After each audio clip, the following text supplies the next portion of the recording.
Ok, nós vamos recomeçar então. Ontem eu tentei introduzir o assunto de uma forma mais histórica. O tema dessa semana é justamente o Sínodo de Dort, o chamado 5 pontos do Calvinismo. Então, o que eu tentei fazer ontem foi oferecer um panorama histórico da controvérsia. A cidade de Dort fica na Holanda.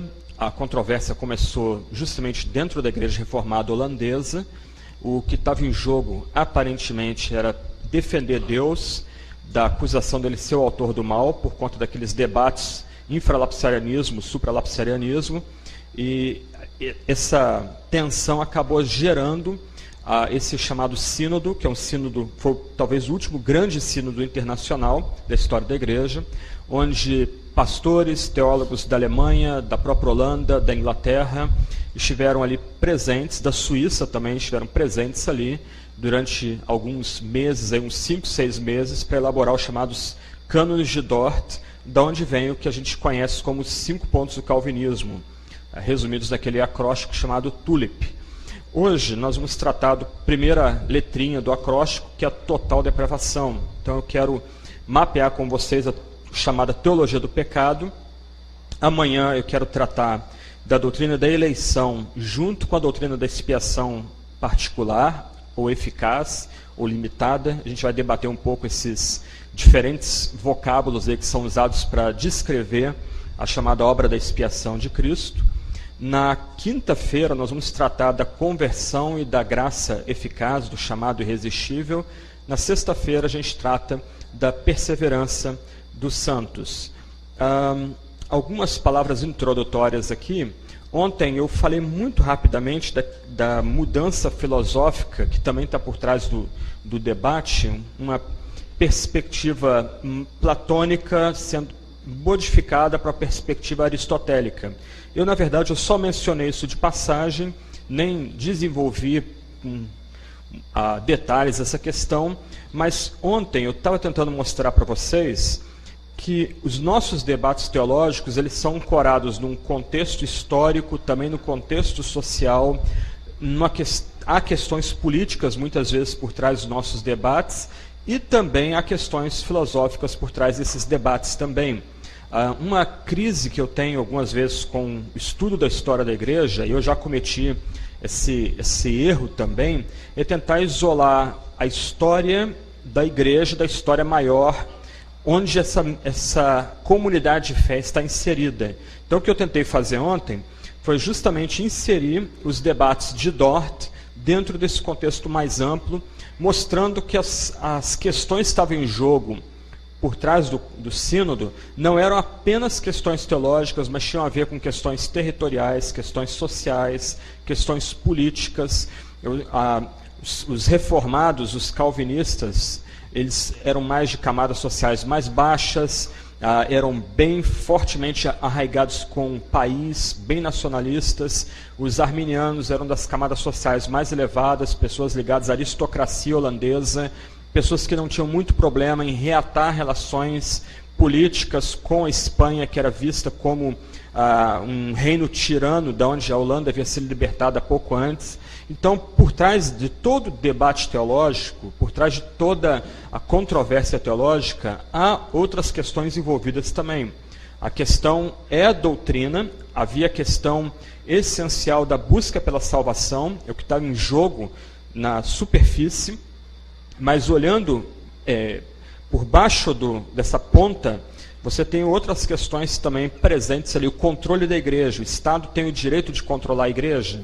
Ou a igreja e o Estado são esferas distintas e separadas? Então acabou os debates sobre soteriologia, ingleses, alemães, suíços foram embora, os holandeses decidiram, dentro desse sínodo de Dort, que igreja e Estado são esferas distintas. A igreja tem o seu papel, o Estado tem seu papel, e o Estado não tem o direito de se imiscuir na esfera da igreja. O Estado não tem o direito de apontar quem vai ser o pastor da igreja X, o Estado não tem o direito de remover um pastor da igreja Y, o Estado não tem o direito de se meter em questões doutrinais, em questões litúrgicas, em questões éticas. A igreja é uma esfera separada, autônoma em relação ao Estado. Deus lida com as duas esferas, Deus estabeleceu as duas esferas, mas elas são esferas autônomas. Para quem tem um pouco de familiaridade, Abraham Kuyper vai pegar essas decisões do do Sínodo de Dort, mais ou menos uns 200 anos depois, e ele vai elaborar essas decisões do Sínodo de Dort no seu famoso livro chamado Calvinismo. Não sei quem já leu esse livro aqui. Eu diria que, junto com as Institutas de Calvino, talvez seja um dos 2 ou 3 grandes livros da tradição reformada. E o que Abraham Kuyper vai lembrar e vai elaborar nesse livro chamado Calvinismo não é uma defesa da soteriologia calvinista, que é o que a gente está tratando essa semana aqui. Ontem eu disse que ser calvinista é mais do que meramente crer nos 5 pontos do calvinismo. Você tem uma visão de mundo, e é isso que Kuyper vai elaborar no seu livro Calvinismo. Então ele vai estabelecer no seu livro, a partir das decisões desse sínodo, 200 anos antes de Kuyper, 250 anos antes de Kuyper escrever seu livro, que Deus é criador. Ele é redentor, mas ele é criador. E ele é criador de todas as coisas. E quando Deus estabelece a criação, Deus estabelece pelo menos 3 grandes esferas. A esfera da família, a esfera do culto e a esfera do Estado. E essas esferas, elas, por assim dizer, elas têm independência uma da outra, mas as 3 esferas estão debaixo do comando de Deus. Deus estabelece linguagem própria, Deus estabelece ordens próprias, Deus estabelece leis próprias para cada uma dessas esferas. E o livro de Kuyper, eu diria que é leitura obrigatória para a gente hoje, na medida que a gente quer articular nossa fé com a criação, com o mundo ao nosso redor. Então, se você quer entender, por exemplo, a ligação da fé evangélica com a arte, com a política, com a ciência, o livro do Kuyper é leitura obrigatória. E ele, de certa forma, é um filhote das decisões que foram tomadas em Dort, dos conflitos e tensões que estavam envolvidos no Sínodo de Dort. Eu passei para o pastor Clayton uma apostila pequenininha, que não é de minha autoria, é uma tradução de um texto de um erudito americano, que resume toda a história da controvérsia, e eu coloquei no final uma tabela com 5 pontos calvinismo versus 5 pontos arminianismo. Então aí vocês podem procurar o pastor Clayton depois, ele pode fazer cópia e passar para vocês o material de apoio aí para ajudá-los. Vamos começar orando e vamos falar dessa doutrina tão complicada, chata, que é o pecado, né? Não é nada... É fácil falar do pecado de um lado, porque todos nós experimentamos o pecado. Do outro lado, é tremendamente desagradável, porque desmascara a gente também. Vamos orar e a gente recomeça então. Senhor, dá teu Espírito para a gente. Ajuda-nos, ó Deus, a ouvir a tua palavra. Senhor, nós vamos tratar agora da nossa miséria diante de ti mesmo.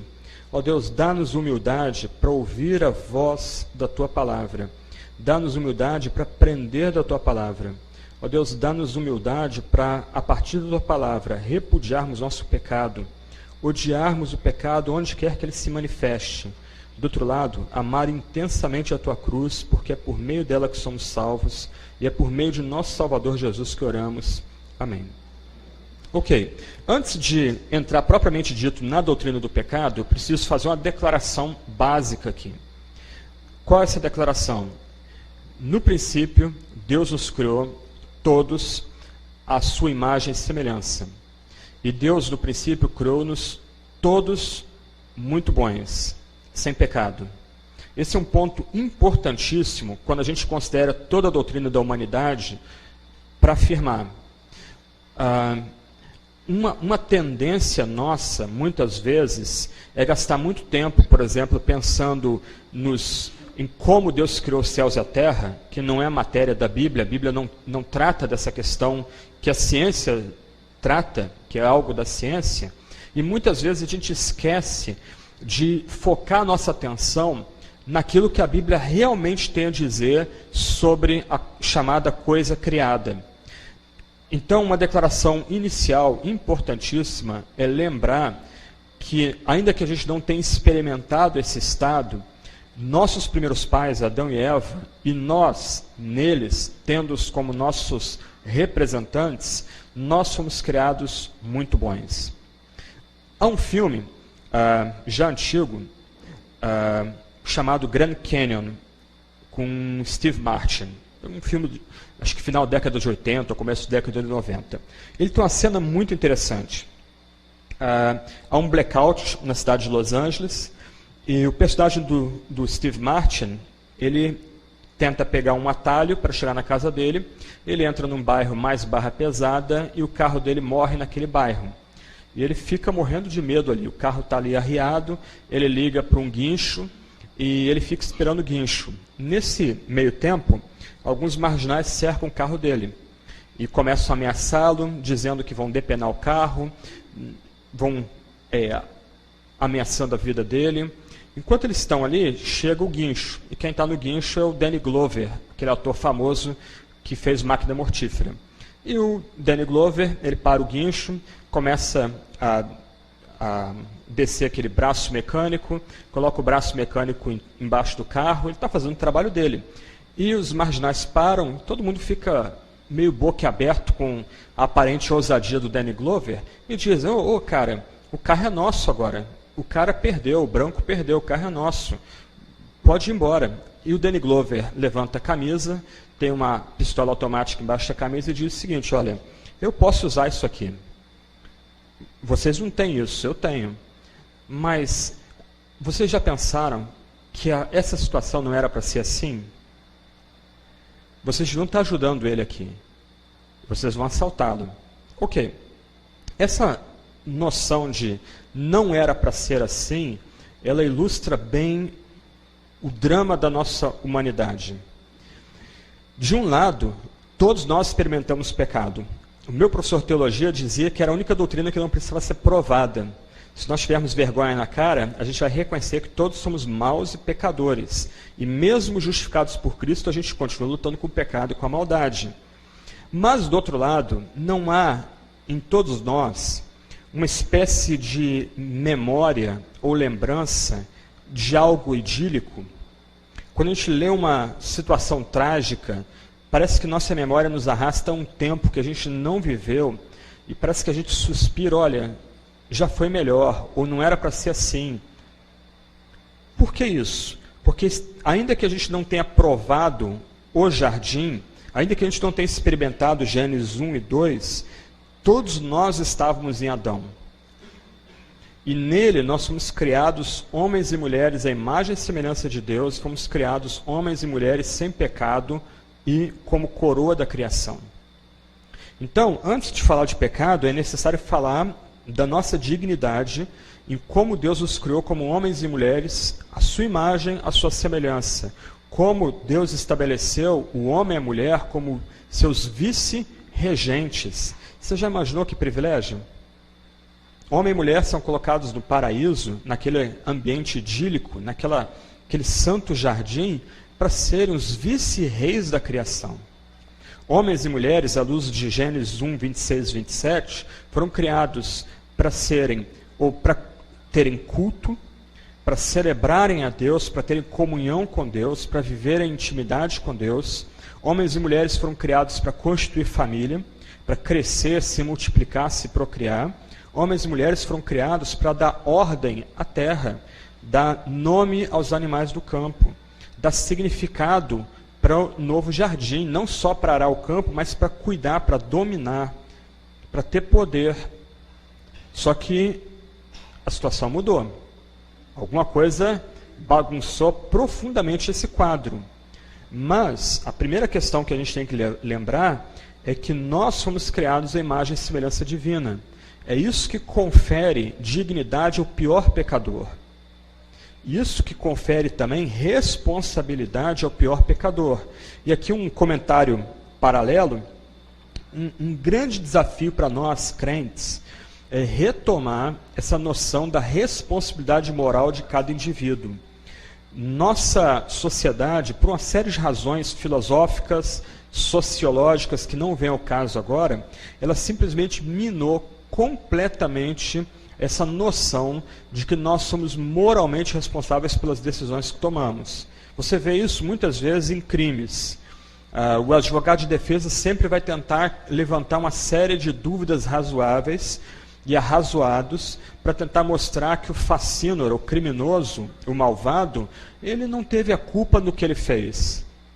foi a sociedade que o embruteceu, foram seus pais que embruteceram, mas é interessante notar que na medida que essa noção da responsabilidade pessoal do indivíduo vai sendo minada e destruída na sociedade, o próprio conceito de dignidade pessoal e de justiça também vai sendo minado e vai sendo destruído.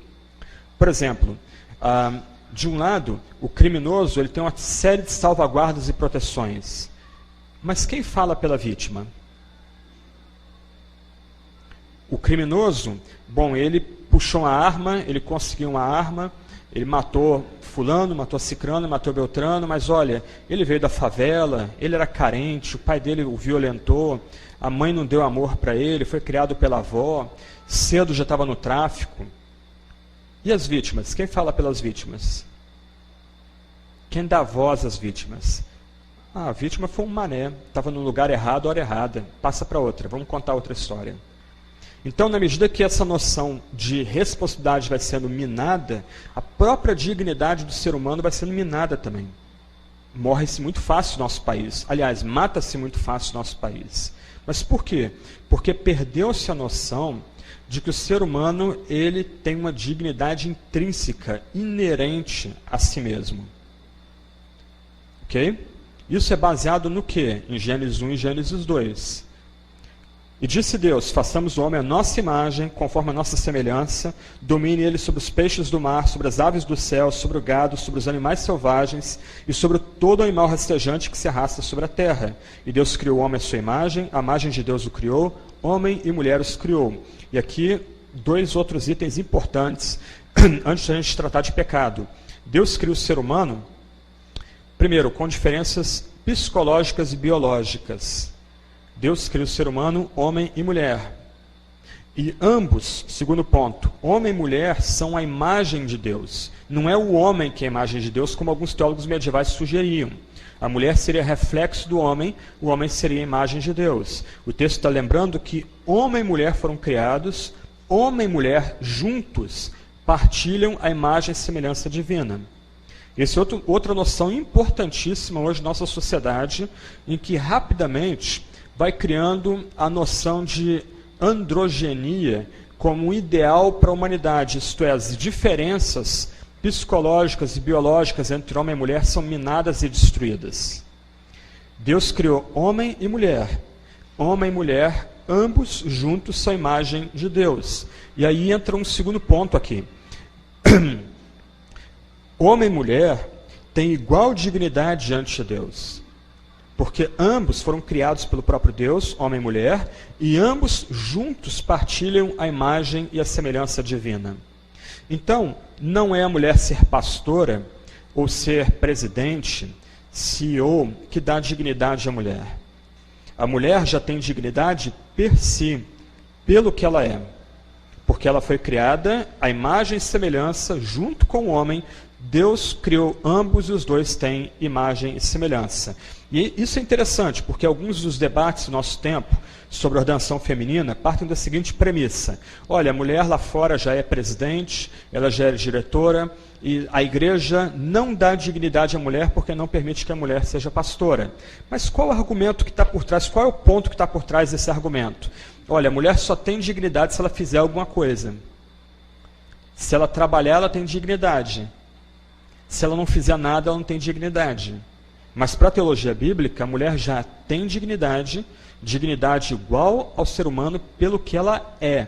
Ela não precisa acrescentar nada a si mesma para ser contada como uma mulher criada à imagem e semelhança, junto com o homem, do próprio Deus. Ela tem dignidade pelo que ela é. Ela não precisa de um título, ela não precisa de um trabalho, não precisa de um serviço. Ela já é criada à imagem e semelhança divina. Então, acaba que a ideia da imagem e semelhança é uma via de mão dupla. Ela, de um lado, estabelece a responsabilidade de todo ser humano diante de Deus, e acho que vai ser terrível para brasileiros acostumados a dar jeitinho, quando no dia do julgamento não vai ter jeitinho. Matou, violou, roubou, defraudou, mentiu, não vai ter desculpa. Aquela pessoa vai ficar diante do trono, e em vez de ter um cordeiro, vai ter que ser confrontada por um leão terrível, e ele vai se reconhecer pecador. e vai para o inferno dando glória a Deus pela sua reta justiça, porque ele vai entender que ele é digno da condenação eterna. Do outro lado, nós temos dignidade pelo que nós somos. Nossa sociedade impõe a noção de que somente se a gente acrescentar algo ao nosso nome, nós vamos ser dignos. A Bíblia não ensina isso. A Bíblia lembra que o menor aqui no nosso meio, ele tem que ser celebrado como um homem, como uma mulher, criada à imagem e semelhança divina. A pessoa é letrada, ok? Ela é criada à imagem de Deus, ela tem que ser amada como uma criatura feita à imagem e semelhança divina. Ela é tão digna quanto mais erudito em nosso meio, porque ela recebeu a imagem divina. Ela não precisa acrescentar mais nada a quem ela é, a sua história pessoal, para ser reconhecida como um homem digno, uma mulher digna. Ok? Pecado. Vamos dividir a doutrina em 2 pontos principais. Primeiro ponto, pecado original. Segundo ponto, chamado pecado pessoal. Antes, eu estou seguindo basicamente a estrutura desse livro aqui, o Teologia Cristã. Então, se vocês quiserem acompanhar, eu estou mais ou menos aí na página 98. Antes, eu queria definir algumas palavras que são palavras importantes para nós entendermos a doutrina. A Bíblia usa 3 palavras para descrever aquilo que nós, de forma geral, conceituamos como pecado. As palavras são pecado, mesmo, a própria palavra, a palavra iniquidade e a palavra transgressão. A palavra pecado, a maior parte de nós aqui deve lembrar disso, basicamente significa errar o alvo, e o alvo aí é o padrão divino, a própria lei divina. Então, essa palavrinha aí, por exemplo, no Antigo Testamento, ela aparece exatamente 593 vezes. E é a palavra mais comum na Bíblia para descrever esse mal terrível que nós fazemos contra o nosso Criador. Já no Novo Testamento, a palavra aparece 173 vezes. Então, a primeira palavra empregada na Bíblia para descrever o que um puritano chamou de um mal sem par é pecado. A segunda palavra empregada na Bíblia para descrever esse mal é iniquidade. O Antigo Testamento cita a palavra 231 vezes, no Novo Testamento ela é citada 25 vezes. E essa palavrinha, iniquidade, ressalta o ato do pecado, ou a ideia, ou inclui a ideia da consequência ou o resultado do próprio pecado. O pecado é iníquo. O pecado é uma iniquidade. O nosso ato mal, ele é uma iniquidade contra o Criador. E a terceira palavrinha é a palavra transgressão. Ela aparece no Antigo Testamento 93 vezes, no Novo Testamento só aparece 7 vezes. E o significado da palavra, a ideia da palavra, é muito parecida com a ideia da palavra pecado, que significa, transgressão significa violar aquilo que é exigido por Deus. Isto é, atravessar uma linha proibida, rebelião, traição, quebra da aliança. Então, pegando todas essas 3 palavras, pecado, iniquidade, transgressão, a gente precisa começar aqui a ter em mente que o nosso pecado é, em primeiro lugar, essencialmente pecado contra Deus. Quando nós pecamos, nós estamos pecando contra o Criador, contra o Senhor, contra o Rei do reino, o Rei de toda a criação. Quando nós transgredimos, quando nós cometemos iniquidade, nós estamos ofendendo a majestade do Senhor da glória. Nós estamos ofendendo aquele que enche os céus e a terra. Nós atacamos aquele que tem todo o poder. Então, as 3 palavras lembram que quando nós pecamos, nosso pecado é um pecado, em primeiro lugar, essencialmente contra Deus, o Criador, o Reconciliador, o Redentor. Então, ainda que a gente ofenda pessoas ao nosso redor, caluniando, difamando, adulterando, odiando, assassinando, no final, ainda que a gente esteja machucando um semelhante a nós, no final nós estamos pecando contra o Deus vivo, o Senhor da glória. E aqui a coisa começa a ficar complicada. Aqui a gente começa a notar que nós temos um problema, nós vemos um dilema que nenhum de nós consegue resolver por si mesmos. Qual é o ponto? Se nosso pecado é contra Deus, como um Deus que é completamente santo, puro, reto, um Deus que não tolera o mal, um Deus que odeia o pecado, pode ter comunhão com a gente? Percebem a questão? Como um Deus santo, um Deus puro, um Deus reto, pode ter comunhão com pecadores? Tornar a coisa um pouco mais específica. Como um Deus puro, santo, justo, reto, íntegro, pode ter comunhão direta, imediata com pecadores e permanecer puro, santo, reto e íntegro? Não pode. Se o nosso pecado é contra Deus e Deus é completamente santo, completamente reto, íntegro, justo, Deus derrama sua ira, seu desfavor sobre nós, porque Deus não pode ter comunhão com o pecado, Deus não pode compactuar com o pecado.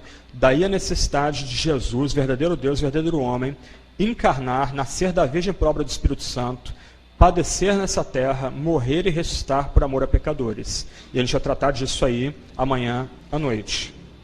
Mas a noção de que o pecado é pecado contra Deus já começa a destacar que nós temos um problema que nós não temos como resolver. Aonde nós descobrimos o que é pecado? Na lei de Deus dada na Sagrada Escritura. A lei que Deus nos dá, ela se torna então um duplo espelho. De um lado, nós vemos nesse espelho o reflexo da santidade absoluta de Deus. O Deus da Bíblia é um Deus preciso. Ele exige um padrão de comportamento do seu povo. Ele exige um padrão de comportamento, um modo de proceder de toda a humanidade. Deus é Deus santo. E Ele exige santidade das suas criaturas. Do outro lado, quando nós olhamos a lei, outra face do espelho, o que a gente vê é a nossa completa incapacidade de cumprir os mandamentos. Então, se de um lado o pecado é pecado contra Deus, Deus também não nos deixa entregues ao relativismo, à nossa imaginação, ao legalismo, quando nós somos chamados a entender o que é pecado, pecado contra Ele mesmo. Então, eu imagino que você conhece os mandamentos. Qual o primeiro mandamento? Não terás outros deuses diante de mim. Nós violamos esse mandamento constantemente. Como Calvino diz, nossa mente muitas vezes é uma fábrica de ídolos. A gente pode não se prostrar diante das divindades da nossa cultura e da religião que está ao nosso redor, mas nós, volta e meia, erigimos nossos ídolos. Dinheiro, sexo, poder, partido, ideologia, por aí vai. A gente é ávido por ídolos. Não terás outros deuses diante de mim. Quebrou um mandamento, quebrou todos os mandamentos. Quebrou o mandamento, nós somos colocados debaixo de maldição. O que Moisés fala e Paulo repete em Gálatas: maldito todo homem que não cumprir todas as palavras da lei. Quebrou o mandamento, quebrou todos. É como uma corrente, quebrou um arco da corrente, partiu a corrente toda. Então, a Bíblia lida com muita seriedade com o pecado. Ainda que criados à imagem e semelhança de Deus, hoje nós somos pecadores. Ficou algum resíduo em nossa memória de que as coisas não deveriam ser como são. Mas hoje nós estamos, como a Bíblia diz, vendidos debaixo da escravidão. Nós pecamos contra Deus. Nós transgredimos os mandamentos divinos. Nós vivemos em iniquidade. E isso é estabelecido pela própria lei moral de Deus. Um ponto importante para tratar aqui é o chamado uso da lei. E o que eu estou destacando aqui é o chamado primeiro uso da lei. Então, a Bíblia não apoia em nenhuma página dela a noção de que, por exemplo, as pessoas do pacto no Antigo Testamento eram salvas pelo cumprimento da lei, e no Novo Testamento as pessoas são salvas pela graça de Cristo. Não há essa noção dúbia e quase gnóstica na Sagrada Escritura. Quando Deus dá a lei, em Êxodo 20, qual a primeira palavra ali? Não é o mandamento, é o prólogo. E eu amo esse versículo. Eu sou o Senhor vosso Deus que vos tirou da terra do Egito. Porque Deus salva, porque Deus é o Redentor, Ele tem o direito, o privilégio de estabelecer o que é o padrão moral para a criação, para toda a humanidade, especialmente para o seu povo. Do outro lado, ninguém consegue ser salvo pelo cumprimento da lei. A gente vê isso, por exemplo, em Romanos 3, 19 e 20. Pela lei vem o conhecimento do pecado. Quando nós olhamos a lei, então, nós sabemos que somos pecadores. A gente não consegue cumprir a lei. Ah, mas espera aí, Jesus não veio romper com isso? Não, de forma nenhuma. Quando você lê lá Mateus 5 a 7, o que Jesus diz? Ouviste que foi dito aos antigos, lá em Moisés, agora eu vos digo. Aí ele diz lá, olha, não adulterarás. Aí ele diz agora, se alguém olhar, um homem olhar para a mulher de forma cobiçosa, esse tal já quebrou o mandamento. Ouviste que foi dito aos antigos, não assassinarás. Se alguém agora odiar o seu próximo, já quebrou o mandamento. O que Jesus está fazendo? Ele está interiorizando a lei. Jesus está querendo destacar que não basta apenas quebrar intencionalmente a lei, externamente, fora de nós. Se aqui dentro eu já quebrei o mandamento, eu sou tão pecador quanto aquela pessoa que violou externamente a lei. Eu acho que já aconteceu isso com vocês evangelizando. Você vira para a pessoa falando de Jesus e a pessoa diz, olha, eu não bebo, não fumo, nunca matei ninguém, sou casado com a mesma esposa há tanto tempo. Como é que você sai de um dilema desse? E virar para o cara e diz, olha, você já viu uma mulher na televisão? Você já cobiçou uma mulher na televisão? Ok, então você é adúltero. A bola do vizinho quebrou a sua vidraça, você odiou o vizinho, deu vontade de fazer uma maldade com o vizinho? Ok, quebrou o mandamento. Você matou. Isso simplesmente estilhaça o que a gente chama de legalismo. Essa capa respeitável de moralidade. Porque no final, quando a gente lembra que nosso pecado é contra Deus, e nosso pecado é uma quebra dos mandamentos que Deus mesmo revelou, isso lembra que todos nós aqui nessa sala, eu inclusive, somos todos pecadores, miseráveis pecadores, carentes, todos igualmente da graça divina. A gente não tem como comprar o favor dele. A gente não tem como barganhar com Deus. A gente não tem como tentar dar um jeitinho para chegar a Deus. Todos, aí começa a entrar o pecado original. Nascemos em pecado. E em pecado fomos criados.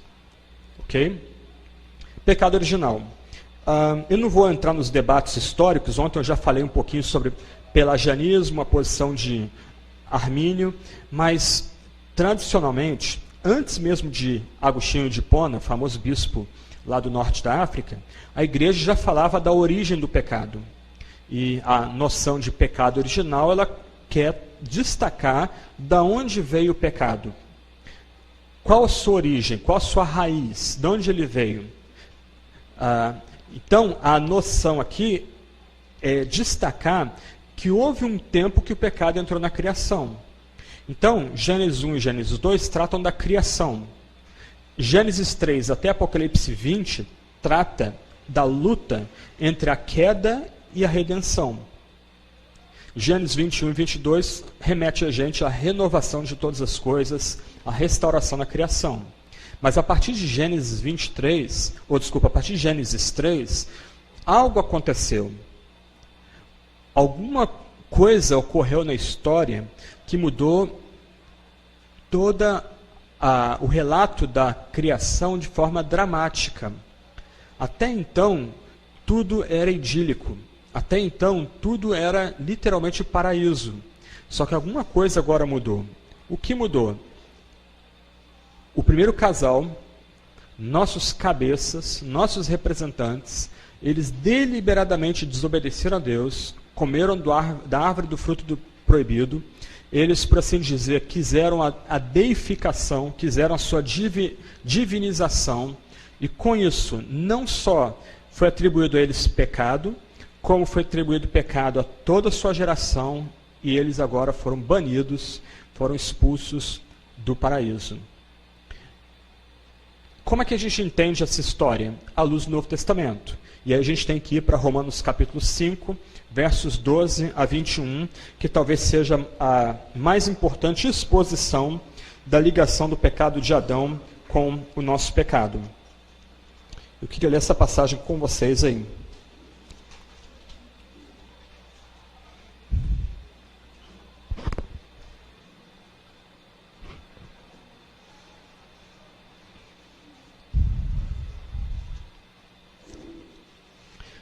O texto é longo. Dentro da estrutura de Romanos, o texto está fechando um arco. Paulo, anteriormente, em Romanos 1, 2 e 3, ele falou de pecado. Romanos 4 e 5, ele falou da redenção.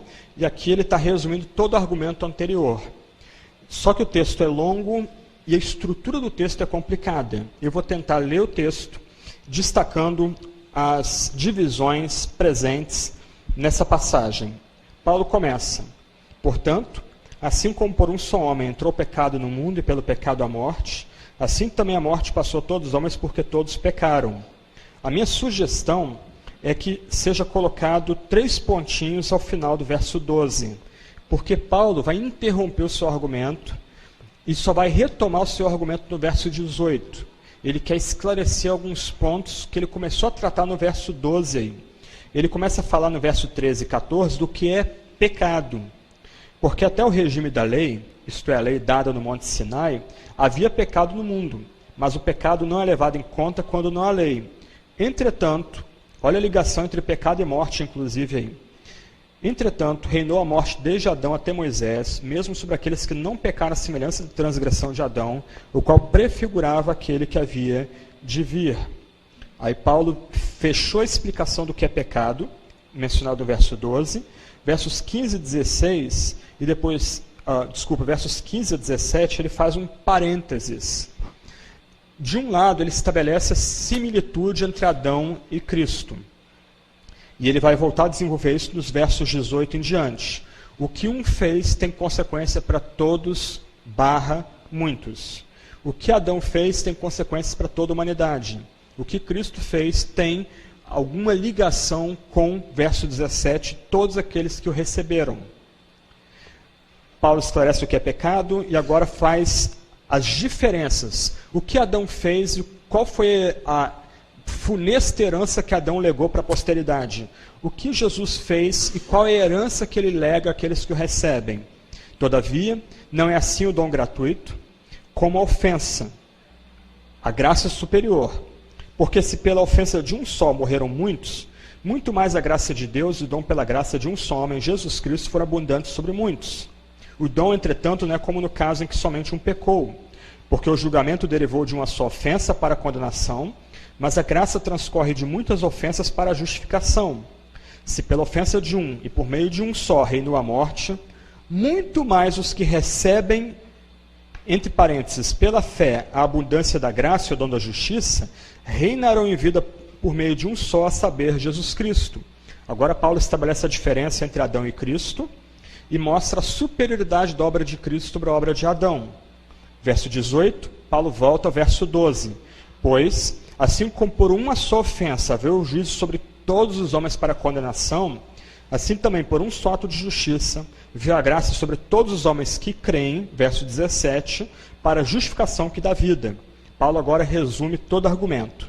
Porque, como pela desobediência de um só homem muitos se tornaram pecadores, assim também por meio da obediência de um só muitos se tornarão justos. Sobreveio a lei para que avultasse a ofensa, mas onde abundou o pecado, superabundou a graça, a fim de que, como o pecado reinou pela morte, assim também reinasse a graça pela justiça, para a vida eterna, mediante Jesus Cristo, nosso Senhor.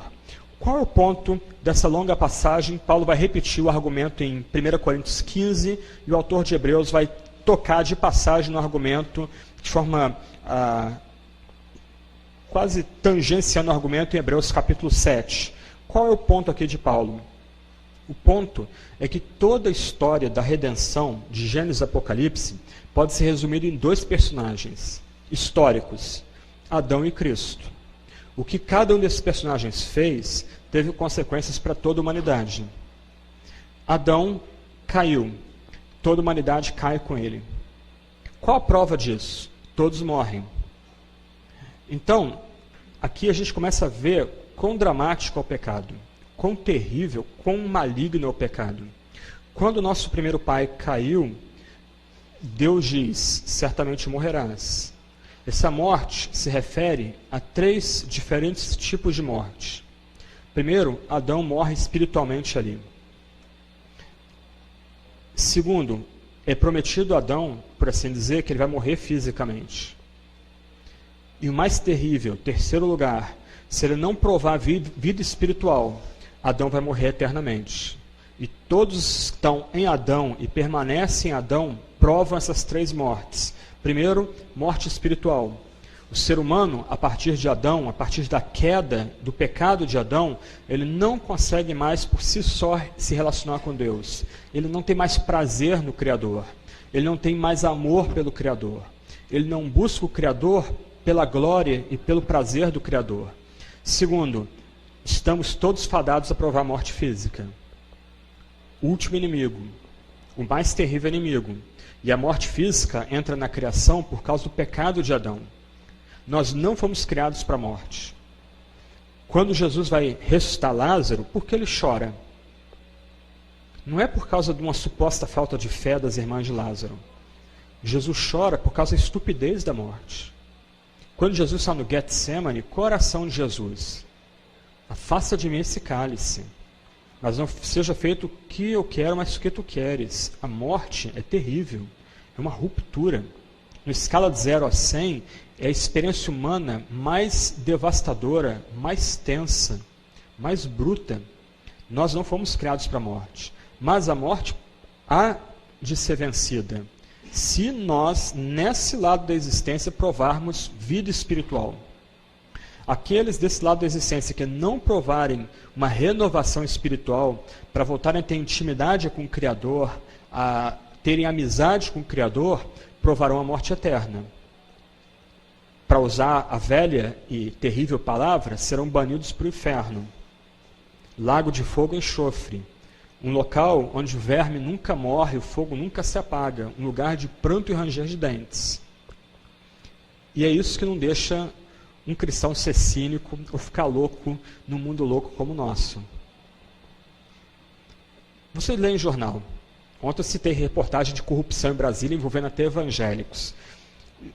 O que não deixa a gente ficar cínico? O que não deixa a gente virar bicho, se embrutecer como os ímpios ao nosso redor? Porque nós sabemos que haverá um dia de retribuição, gente. E se a igreja deixa de pregar o inferno, ela também não vai pregar o céu. E você pode ver a pregação que é mencionada ao nosso redor. Fechou a porta do inferno, vai fechar a porta do céu também. Não tem como. A gente tem que lembrar, de novo, com poder, com garra e com lágrimas nos olhos, que quem não se arrepender, não crer em Jesus Cristo, não ter sua vida renovada, vai ser banido para o inferno. Vai ser lançado ao inferno, lugar de pranto, ranger de dentes, por toda a eternidade. Ok. Puxa, mas eu ser condenado pelo pecado de outrem, isso é injusto. Isso não vale, não vou brincar mais. Mas não é assim que é a vida? O que nós fazemos não tem conexão com o que está nosso próximo? Por exemplo, você recebe o mal de outra pessoa. O mal que você recebe de outra pessoa não vai suscitar pecado em você? Pensa num pastor de uma comunidade, de uma igreja. O cara adultera. O pecado dele não tem consequências para si próprio, para sua família, para a própria igreja, para todo mundo ao redor? E o pecado dele não suscita pecado em outras pessoas? Nós estamos interligados. Como dizia John Donne, lá no século XVII, nenhum homem é uma ilha. Todos nós estamos interligados. Não tem como fugir dessa realidade. As nossas escolhas, as nossas decisões que nós fazemos dia a dia, elas afetam a vida de outras pessoas. O nosso pecado, ela afeta a vida de outras pessoas. A gente não tem como fugir disso. Essa desculpa de se refugiar num suposto individualismo, eu faço o que eu quero, não dou conta da minha vida para ninguém. Isso é tosco. Isso não se sustenta quando a gente começa a entender quão complexa é a vida, como nós estamos presos numa teia de relacionamentos, e como muitas vezes uma escolha errada pode destruir toda essa teia e fazer outras pessoas pecarem, às vezes pecados até mais grosseiros que nós cometemos. Então, de um lado, não há injustiça nenhuma em nós recebermos a herança maldita de nosso primeiro pai. Porque quando nós pecamos, outras pessoas recebem essa herança maldita também, dada por nós. Do outro lado, a Bíblia lida com Adão como cabeça da humanidade. A Bíblia lida com Adão, para usar um vocábulo que foram os calvinistas que criaram, como deputado da humanidade. Se nós, do outro lado, estivéssemos no lugar de Adão, lá em Gênesis 3, nós teríamos feito a mesma escolha maldita que Adão fez. Ele era nós. Nós éramos ele, nós estávamos com ele. Ele é o nosso representante. Ele é o nosso cabeça. É como se, usando a linguagem de Hebreus, todos nós estivéssemos nos lombos de Adão, lá em Gênesis. Os pelagianos são toscos, do passado e do presente. Psicologicamente superficiais, e a gente vai ver isso daqui a pouco, e teologicamente, exegeticamente superficiais. Diferente de Pelágio, Adão não é um mau exemplo. Adão é o nosso representante. Nós estávamos nele. Ele fez a escolha que todos nós faríamos. E a prova de que nós herdamos o pecado, a condenação, o juízo, é que todos nós morremos. Onde a morte entra no relato? Na queda de Adão. Como juízo, não se escandalizem, um juízo gracioso de Deus sobre o nosso pecado. Porque aí a morte, tão terrível, tão bruta, tão repugnante, ela impede que pecadores vivam para sempre. É vedado a esses pecadores a árvore do sacramento, a árvore da vida. Que do outro lado, ela é redescoberta em Apocalipse 21 e 22. Ela está no centro da cidade. Nós vamos poder comê-la para viver para sempre, viver por toda a eternidade. Mas o ponto aqui é que, se Deus criou todos nós em Adão, homens e mulheres sem pecado, coroa da criação, Deus olhou Adão e Eva e os viu como muito bons, o clímax de todo o relato, em Gênesis capítulo 1, do outro lado as coisas mudaram. E o que Adão fez, o que a sua esposa fez, teve consequências para toda a humanidade. O que eles fizeram bagunçou toda a nossa existência. Nenhum de nós nasce mais em retidão ou bondade original. Ah, mas nem as criancinhas, nem as criancinhas. Até elas já nascem em pecado. Até elas, desde cedo, mesmo amamentando no seio da sua mãe, já as criancinhas carecem da graça do Salvador. O próprio Jesus recebe as criancinhas e seu conselho. Elas necessitam da graça de Cristo. Daí a noção de que uma esposa cristã não deve se separar do seu marido não crente, o marido cristão não deve se separar da sua mulher não crente, porque o cristão santifica a sua família, santifica o seu filhinho, a sua filhinha. Teologia da aliança. A graça é para vós, vossos filhos, para todos quantos o Senhor chamar. Até os pequeninos precisam da graça. Quer uma prova empírica? Pega dois pequenininhos, bem fofinhos, bem bonitinhos, bacaninhas, dá um brinquedo para os dois ali. Você vai ver a criança dizendo: Gugu, Dadá, brinca você primeiro? De forma nenhuma, é meu, vai brincar. E só vai dar o presente para o outro, o brinquedo para o outro, depois que quebrar o brinquedo e quebrar bem quebrado o brinquedo.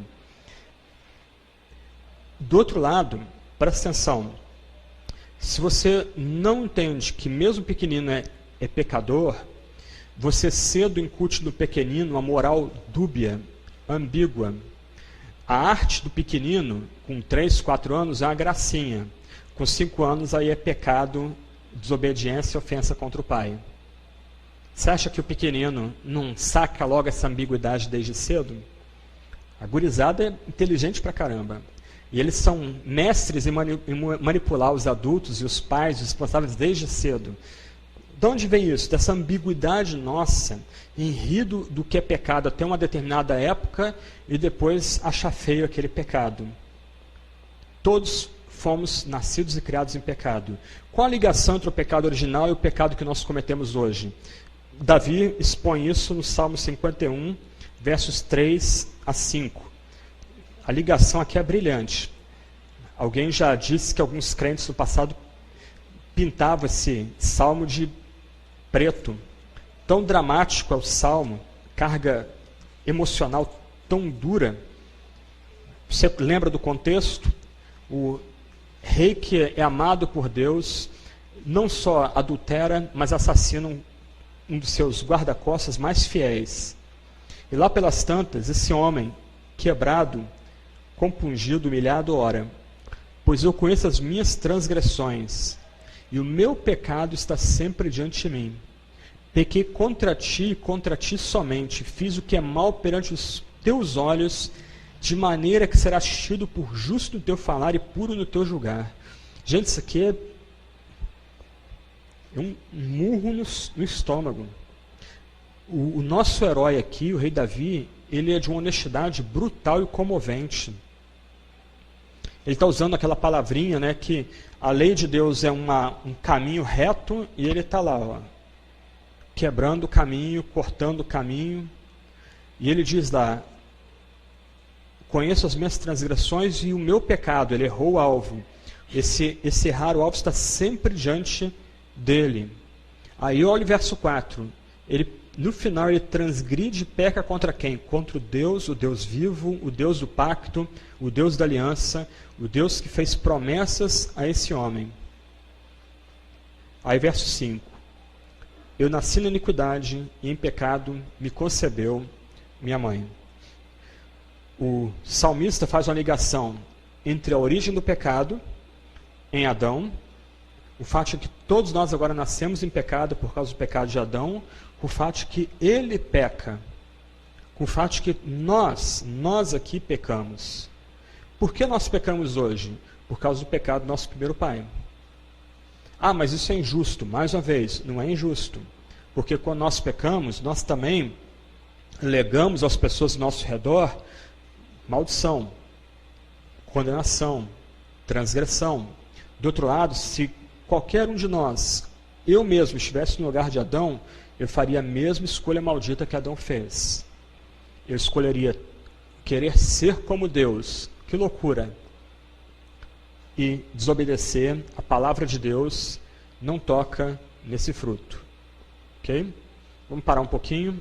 O chefe aí quer dar uma palavra. Agora as perguntas. Ok? Vamos lá então. Primeira pergunta. Quem é o autor do mal?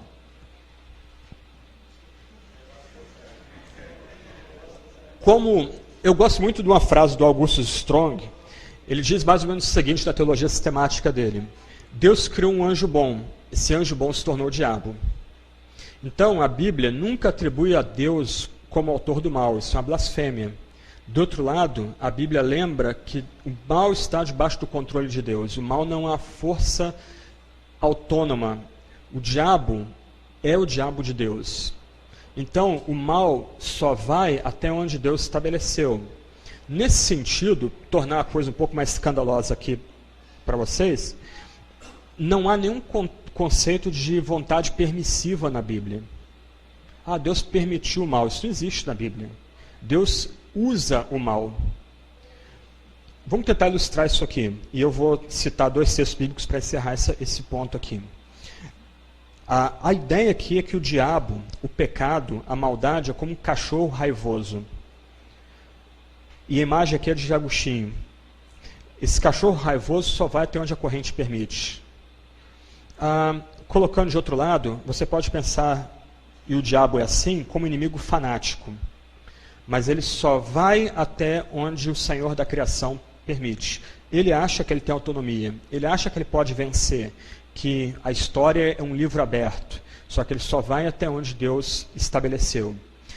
Nesse sentido, então, por exemplo, você vai para Atos 2 e Atos 4, é muito curioso que os apóstolos 2 vezes repetem isso, que todo o mal que os homens intentaram contra Jesus Cristo foi preordenado e pré-conhecido pelo próprio Deus. A morte de Jesus não é um mero acidente, a morte de Jesus não pegou Deus aí de surpresa, não pegou Jesus de surpresa, tudo foi devidamente, ou tudo ocorreu como no script divino. Você vai para Apocalipse 13:8, qual é a afirmação do apóstolo? Digno é o cordeiro que foi morto desde antes da fundação do mundo. Que acontece na história um desdobramento de algo que já ocorreu na eternidade. E onde nós vemos a resolução do problema do mal? Apocalipse 21, 22. Quando Cristo voltar em glória e o mal for completamente derrotado e banido da criação. Então, o crente ele vive entre tempos, entre o já e ainda não. Nós ainda lutamos com o poder do mal, nós experimentamos a pressão do mal, só que do outro lado nós somos convictos que o mal já é o inimigo derrotado. Nós estamos escutando, usando a linguagem militar, os últimos sons de uma batalha que já foi encerrada. Está lá os tiros, tum, tum, tum, tum, mas a batalha já foi encerrada e a vitória é de Cristo, do Cordeiro, dos seus santos anjos, daqueles que estão junto com Ele. Okay? Então Deus não é o autor do mal. Deus criou anjos bons, Deus criou seres humanos muito bons. Mas, como diz a Confissão de Westminster, de forma brilhante, Deus decretou permitir nesse caso que o diabo, um anjo bom se tornasse o diabo e que o diabo levasse os seres humanos ou induzisse os seres humanos à queda. Ok? Bom.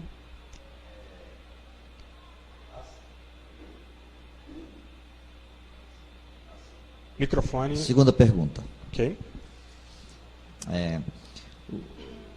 A filosofia traz benefícios ou prejuízos ao cristianismo? Ok, deixa eu só dar uma palavra aqui, ainda sobre o problema do mal. Ontem nós lemos Romanos 8, 28 a 30. Como é que o texto abre lá? E sabemos que todas as coisas contribuem para o bem daqueles que amam a Deus. É fácil a gente abstrair todas as coisas e pensar nesse todas as coisas de forma geral. Mas quando você continua lendo a passagem, versos 31 e diante, quais são todas essas coisas? Fome, nudez, espada, angústia, perseguição, sofrimento. Nós servimos um Deus que atribui o mal é o mal. Não há relativismo em Deus. O mal é mal. O pecado é pecado. O diabo é diabo. E ele vai ser derrotado um dia. Só que o nosso Deus, ele tem poder de torcer a intenção demoníaca, torcer o mal e fazer o mal, usar o mal para grande bem dos seus filhos. Ok? Daqueles que foram chamados segundo o seu propósito, ou segundo uma tradução talvez um pouco mais precisa, segundo o seu santo decreto. Ok. Questão da filosofia aqui. Essa é uma pergunta importante. Por exemplo, João, no seu prólogo, começa dizendo, no princípio era o Logos estava com Deus, o Logos era Deus, tudo foi criado por meio do Logos. Na altura em que João escreve seu evangelho, mais ou menos 80 ou 90 depois de Cristo, a palavra Logos era empregada pelo menos de 4 formas diferentes da cultura filosófica helênica. Notem, João ele não rejeita a filosofia da sua época. Ele está usando a filosofia da sua época como uma ponte para comunicar a mensagem do Messias, só que em subordinação e interpretada pelo próprio Messias, pelo verbo da vida que é Jesus Cristo. O problema da filosofia é quando a filosofia é colocada acima da Bíblia. Quando as pessoas tornam a verdade da Bíblia uma verdade esotérica, isto é, olha, você só pode interpretar a Bíblia se você fizer um curso de filosofia. Olha, você só pode interpretar a Bíblia se você ler algum filósofo contemporâneo e famoso. Mas não é assim que a gente lida com a fé. A fé é uma verdade aberta a qualquer homem ou qualquer mulher. Qualquer pessoa aqui pode ir à Sagrada Escritura e ouvir a voz de Deus na Sagrada Escritura. Você não precisa de um óculos prévio para chegar à Sagrada Escritura. Então, a filosofia se torna um entrave na construção da teologia quando a filosofia vira esse óculos para interpretar a Sagrada Escritura. Você começa a encaixar categorias na Bíblia que não são categorias bíblicas, mas são categorias essencialmente filosóficas. Do outro lado, quando a filosofia se torna uma ferramenta para articular a teologia e para comunicar a fé para outras pessoas, então a filosofia é benéfica. E aí a gente tem que conhecer um pouquinho de filosofia. Há vários livros introdutórios em português. A Vida Nova tem um muito legal, Filosofia para Iniciantes, do R.C. Sproul. É um bom ponto de partida, uma leitura rápida e descomplicada para quem quer ter uma visão panorâmica do que é filosofia. mas a filosofia sempre como ferramenta, como em João. Então o cristão não tem uma atitude de rejeição da filosofia por si só. Ele vai rejeitar a filosofia quando há uma noção de que nós somos dependentes da filosofia para interpretar a Bíblia. Deixa eu dar um exemplo. A gente está falando vai falar de eleição e predestinação, mas alguns anos atrás um colega batista lançou um livro muito pretensioso em que ele mais ou menos defendia o seguinte ponto: após física quântica não faz mais sentido falar de Deus em cima, o ser humano embaixo, de eternidade, de céu, de tempo, de predestinação. A filosofia quântica esvaziou isso. Peraí, a gente teve que esperar 2000 anos para finalmente entender Efésios capítulo 1? Qual o problema desse colega? Ele coloca a filosofia, ou pelo menos um dado da ciência, até discutível, acima da verdade da Bíblia. Isto é, você não entende a Bíblia se não entender o que é física quântica. Como eu não entendo nada de física quântica, eu vou continuar então sem entender a Bíblia. Vai continuar sendo um mistério para mim essa questão de tempo, eternidade, etc. e tal. E o que falar então de Agostinho? Que já no século IV para o século V gastou um tempão, um dos poucos homens de toda a história, a meditar no que vem a ser tempo. O que é eternidade de fato? Então esse é o risco. Colocou a filosofia sobre a Bíblia como um óculos para interpretar a Bíblia, aí já destruiu a filosofia e já destruiu a própria Sagrada Escritura. Do outro lado, quando você coloca a filosofia debaixo da Bíblia, subordinada à Sagrada Escritura, ok, então a filosofia se torna boa, ela é uma boa ferramenta para ajudar a gente. Ok?